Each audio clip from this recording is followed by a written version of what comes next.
Hello guys, last వీడియోలో mini వ్లాగ్లో అయితే కనుక నేను మా ఇంట్లో పచ్చళ్ళు పెట్టడం స్టార్ట్ చేశారండి అని చెప్పేసి అన్నాను కదా. దాని కంటిన్యూషన్ వీడియో అనమాట. సో మనం ఏంటంటే మేమైతే ఒక 10 కాయలు 15 కాయలండి, 10 కాయలు అయితే ఉల్లావకాయకి తెచ్చుకున్నాం అనమాట. దీన్ని ఉల్లావకాయ అంటారండి. సో మరి మీరు ఏమంటారో నాకు కామెంట్ చేసి చెప్పండి. ఆ ఉల్లావకాయని అలా కట్ చేసి క్లీన్గా శుభ్రం చేసేసుకుని మామిడికాయలన్నీ కడుక్కుని అది తుడిచేసుకుని డ్రై అయిన తర్వాత అప్పుడు మనం మళ్ళీ ఈ విధంగా మనకి ఉల్లావకాయకి కోరుకున్న తురుముకున్న బాగానే ఉంటుంది, ఇలాగ చిన్న చిన్న ముక్కలకి కట్ చేసుకున్న బాగానే ఉంటుంది అనమాట. మేమైతే ఇక్కడ చిన్న చిన్న ముక్కలకి కట్ చేసారు, పలుకులు పలుకులుగా అయితే తిన్నప్పుడు టేస్టీగా బాగుంటుంది అని చెప్పేసి. సో అలాగా మొత్తం కట్ చేసి పెట్టుకుని అది ఎండలో అయితే డ్రై అయ్యే వరకు మనం ఆరబెట్టుకోవాలి. ఈ విధంగా ఆరబెట్టేసుకోవాలన్నమాట. చూసారు కదా ఇక్కడ. ఈ ఆరబెట్టుకున్న తర్వాత మనకి ఏమేమి ఇంగ్రీడియంట్స్ కావాలంటే కనుక మనకి ఉప్పు, కారం, మెంతులు, వెల్లుల్లి కావాలండి. నూనె వచ్చేసి మేము నువ్వుల నూనె అయితే యూజ్ చేస్తామన్నమాట పచ్చళ్ళకి. పప్పు నూనె అంటారు కదా, సో అదనమాట. లాస్ట్ ఇయర్ అయితే మేము వేరుశనగ నూనె ఎవరో చెప్పారని చెప్పేసి యూజ్ చేసాం, కానీ పాడైపోయిందండి. ఎందుకో మాకు సెట్ కాలేదు. ఎందుకంటే మేము ప్రతి ఇయర్ మేము పప్పు నూనె యూజ్ చేస్తామన్నమాట. అండ్ మనకి ఏంటంటే ఇప్పుడు ప్రాసెస్ ఏంటంటే, ఇప్పుడు మెంతులు ఉంటాయి కదా, 100 గ్రాముల మెంతులు తీసుకుని అది ఎండబెట్టుకున్న తర్వాత అది మిక్సీ పట్టుకోవాలండి, ఆ విధంగా పౌడర్ లాగా. తర్వాత కారం వచ్చేసి 1/2 కేజీ అండ్ ఉప్పు వచ్చేసి సాల్ట్ వేసారు. మీకు టేస్ట్కి సరిపడా వేసుకోండి. చూసుకుంటారు కదా టేస్ట్కి ఎంత కావాలనేది. సో ఈ విధంగా మొత్తం మూడాటిని కూడా మెంతిపిండి, కారం 1/2 కేజీ కారం, 100 గ్రాముల మెంతిపిండి, సాల్ట్ ఏమో ఉప్పు, మూడు కూడా బాగా కలిపేసుకోవాలి. ఏమంటారు పెద్ద పళ్ళెం లాంటిది తీసుకుని అందులో మొత్తం 3 వేసుకుని కలుపుకోవాలన్నమాట.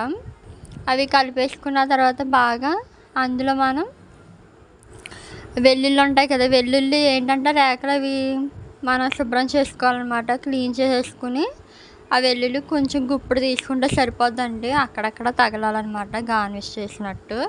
సో అవి కూడా యాడ్ చేసుకున్న తర్వాత మనం ఈ ముక్కలు ఉంటాయి కదా, మామిడికాయ ముక్కలు తురుముకున్నవి ఉంటాయి కదా, సో ఆ ముక్కలు కూడా మనం ఇందులో యాడ్ చేసి నూనె ఉంటుంది కదా, నువ్వుల నూనె, ఆ నువ్వుల నూనె కూడా యాడ్ చేసుకోవాలి. ఇక్కడ మేము ఎప్పుడైనా సరే నూనె అనేది మనకి పచ్చడి అనేది ములగాలండి, ములిగితేనే మనకి టేస్ట్ బాగుంటుంది. అండ్ అలాగే పచ్చడి కూడా నిల్వ ఉంటుంది.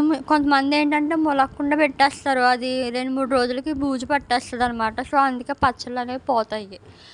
అండ్ అలాగే at the same time water కూడా అస్సలు తగలకూడదు అనమాట. మన చేతులు కూడా బాగా డ్రైగా ఉండేలా చూసుకోవాలి, వాటర్ అస్సలు తగలకూడదు.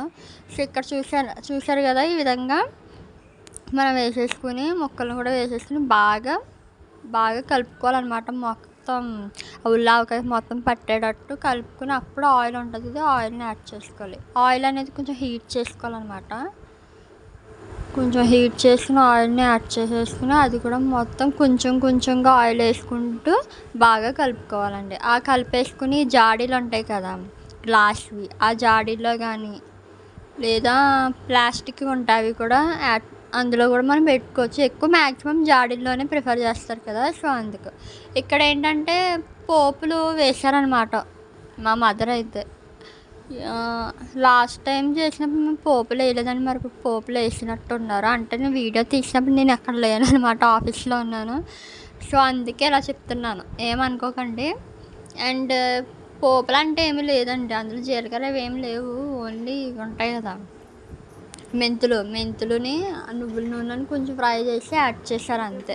పలుకులుగా ఉండడం కోసం ఈ వెల్లుల్లి ఉంటాయి కదా, వెల్లుల్లి వేస్తారు. ఈ విధంగా చూసారా మిశ్రమం ఎంత రెడ్ కలర్ ఎంత బాగుందో. సో మీకు ఈ వీడియో నచ్చినట్లయితే please subscribe to my channel. Thanks for watching. Bye.